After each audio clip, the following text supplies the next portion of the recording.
Entre autres missions auxquelles il est convié, il n'y a que quand quelqu'un meurt.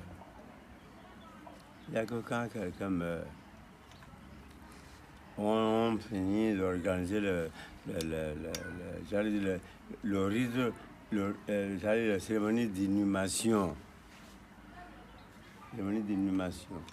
Maintenant, et avant d'amener, il y a une étape là. Je ne sais pas comment appeler ça, mais on interroge le cadavre pour savoir de quoi il est mort. Ou bien? Oui. Bon. Et le cadavre donne des coups de pied contre le mur frontal de la maison.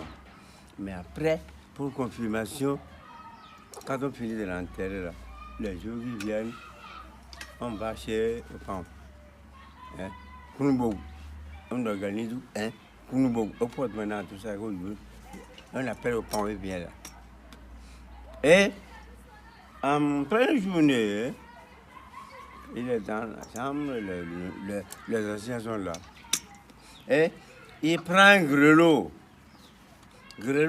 taillé dans le résidu de rognier là. Il voit le gombo de lui. Il prend et il se met à revenir ce grelot là.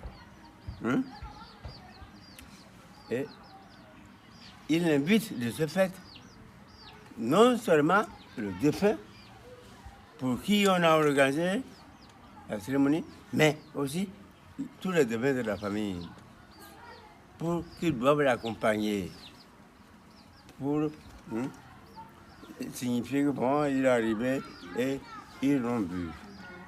Non? Et quand ils arrivent là, le grelot au fond tombe et un grand silence s'établit.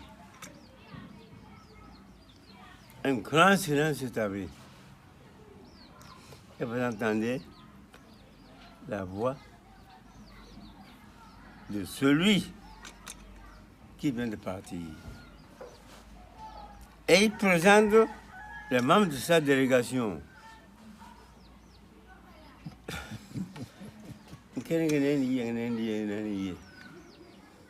Oh bien, il dit bon, je suis parti, soit c'était le moment, ou alors j'ai dérapé, et je suis prêt de partir.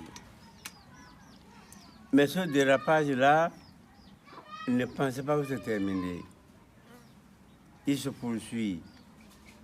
Si vous ne prenez pas les dispositions pour faire ça, beaucoup vont tomber dans le même dérapage. Ça ne dure pas, Au plus d'une minute, et après, c'est fini. Tout. Montez un kéden, elle t'a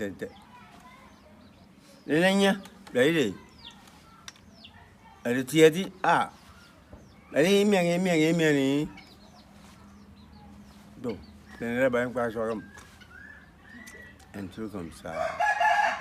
Non, ça va partir de ça. Pas qui peut appeler les morts. C'est lui qui peut les appeler, même les interpeller, pour venir dire exactement de quoi il est question.